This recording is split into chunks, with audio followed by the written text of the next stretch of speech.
5일을 기점, 8월 초를 기점으로 앞쪽 거는 굵은 가지를 두시고 그 이후 거 자잘한 가지에 달아야 됩니다. 왜냐면 한 상자 이상 따먹는 전정법이 요 도장지를 이용한 전정법입니다. 안녕하십니까.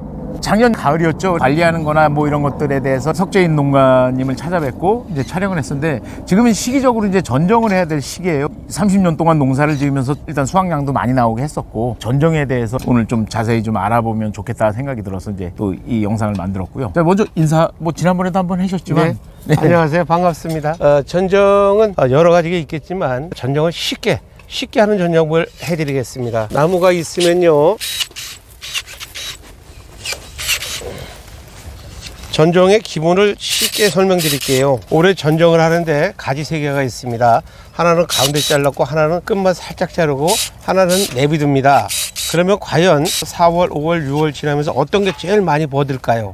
요게 전정의 기본입니다. 반을 뚝 자르고 끝만 자르고 안 자랐다면 예를 들면 반 자른 거는 1m 크고 끝만 살짝 자른 건 30cm 크고 내비둔 건 크긴 크는데 한 3cm만 큽니다. 이게 무슨 얘기냐면 강전정은 하냐, 강하게 자르냐, 약하게 하냐, 안 자르냐 문제인데요. 나무 섭리가 이렇습니다. 이렇기 때문에 요것만 생각하고 전정을 하시면 됩니다. 내가 나무를 더 안 키우겠다면 내비두고 놓고 더 키우고 싶다면 강하게 지르면 굉장히 빨리 크죠. 그러니까 그럼 나무의 그 반발을 그렇죠. 이용해 갖고 그래서 우리가 이제 강전정을 할 때 보면 막 자른 만큼보다 더 늘어나는 경우들이 많이 있잖아요. 그렇죠. 그럼 그 원리를 해서 만약에 이제 나무에서 볼 때 이쪽에 세력이 없어서 이쪽을 좀 잡아주고 싶을 땐 강전정을 해서 더 쭉 뽑아낸다라고 그렇죠. 보시면 되고요. 여기 과수원 같은 경우는 문제가 있었습니다. 복숭아는 특히 햇빛이 안 들어가면 가지가 삭쟁해진다는 표현을 지죠. 가지가 마른다는 표현을 씁니다. 네. 똑같은 가지에서 올라왔습니다.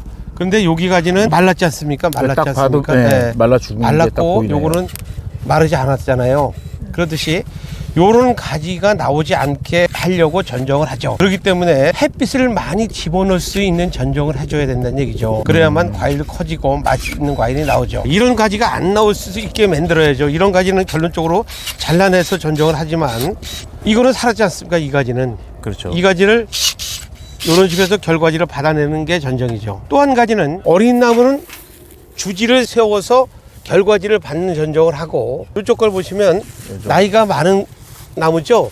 요거는 결과지 유지의 전정을 해야 된다는 얘기입니다. 그럼 어린 나무는 이제 일단 세력을 좀 잡아주고 수영을 잡는 목적으로 이제 끌고 가는 거고. 그렇죠. 고목 같은 경우 좀 된 것들은 뭐 도장지를 잘라내면서 햇빛 잘 들어오고 또는 바람이 잘 통하게 해서 이제 결과지. 사실은 어떻게 보면 위로 뻗은 도장지만 자르고 그냥 다 놔두면 이게 다 달리는데. 그렇죠. 근데도 이제 전지를 하는 목적은 좋은 과일 만들어내려고요.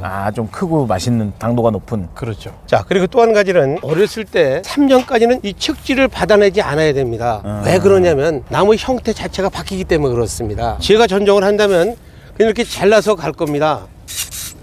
잘라서.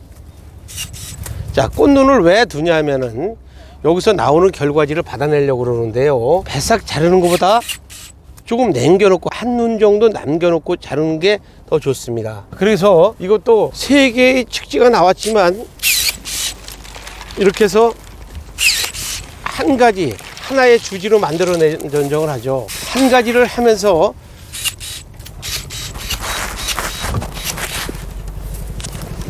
전정한 거 보시면은 지저분하다, 깔끔하지 못하다는 생각이 들 겁니다. 왜냐면 저기서 내보내면 좋은 결과지가 나오기 때문에 그렇게 놨습니다.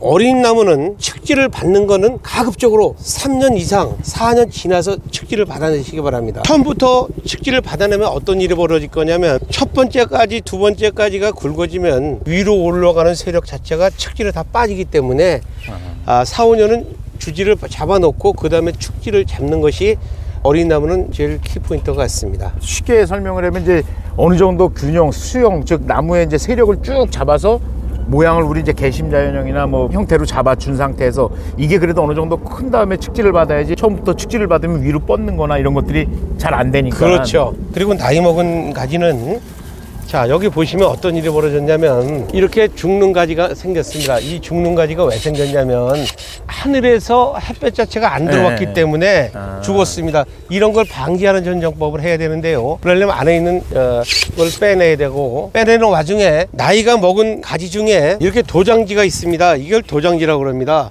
위로 쭉 뻗은 놈. 그렇죠. 버리는 거를 어떻게 하면 또 쓸 수 있냐면 이렇게 세워놓습니다. 여기다 뭘 할 거냐면 여기다 과일을 하나, 둘, 셋, 넷, 한 5개 정도 다를 겁니다. 300g씩 5개면 3, 5, 15, 1.5kg죠. 그러니까 돼지고기 2근 반이 달리는 겁니다. 그럼 어떤 일이 벌어질 거냐면 여기다가 과일을 세우면 이게 이렇게 싹 눕혀질 겁니다. 싹 눕혀지면 어떤 일이 벌어질까요? 이렇게 누워지면서 이렇게 나옵니다. 이렇게 1년 된 게. 그럼 여기서 잘라서 쓰고 싶은 대로 쓰면 한 상자 이상 따먹는 전정법이 요 도장지를 이용한 전정법입니다. 자, 요렇게. 그러니까 요게 이렇게 요거도 누워지죠. 처음에는 이렇게 위로 올라갔던, 그렇죠. 위로 이렇게 자랐던 거를 위에서 이제 열매를 달아서 이렇게 처지게 자연적으로. 그렇죠. 자연적으로. 그래서 이렇게 전정법을 하는데요. 또 한 가지 문제는 8월 5일을 기점, 8월 초를 기점으로 앞쪽 거는 굵은 가지를 두시고 볼펜 굵기도 괜찮습니다. 새끼손가락 굵기도 괜찮은데 굵은 걸 두고 그 이후 거 자잘한 가지에 달아야 됩니다. 왜냐면 열매가 굵어지는 동안 다 밀어내기 때문에 만약에 낮은 것을 8월 이후 것을 두었다, 이 정도 그럴 때면 하나도 못 따먹을 겁니다. 나무가 더 커지기 때문에, 굵기가 아마 이 정도 이상 굵어지기 때문에 결론적으로 전정을 그렇게 하라는 얘기죠. 어떻게 보면 이제 가지도 처음에 요만했던 게 이렇게 굵어지고 복숭아도 요만했던 게 커지면서 서로 이제 밀어내서 그렇죠. 결국엔 낙과가 되니까, 그래서 될 수 있는 복숭아는 이제 굵은 가지보다는 뭐 이제 잔가지에 좀 이렇게 잔가지에 다는 그렇죠. 게 조생종은 굵은 가지, 중만생종은 조생종은 가는 이제 가지. 빨리 수확을 하고 네. 이후에 또 나무가 이제 굵어지니까 조생종은 그래도 어느 정도 조금 굵은데 달려도 이제 문제가 안 네, 되는데, 문제, 그렇죠. 만생종 같은 경우는 오랫동안 매달려 있다 보니까 복숭아도 비대가 되지만 가지도 마찬가지로 굵어지기 때문에 서로, 복숭아 또 특히 이제 꼭지가 짧으니까 그렇죠. 그러다 보니까 서로 밀어내다 보면 결국엔 낙과가 되는 거죠. 그렇죠. 그걸 예방하기 위해서 이제 잔가지에 다는 게 효과적이다. 그렇죠. 아. 전정을 그렇게 쉽게 생각하시면 됩니다.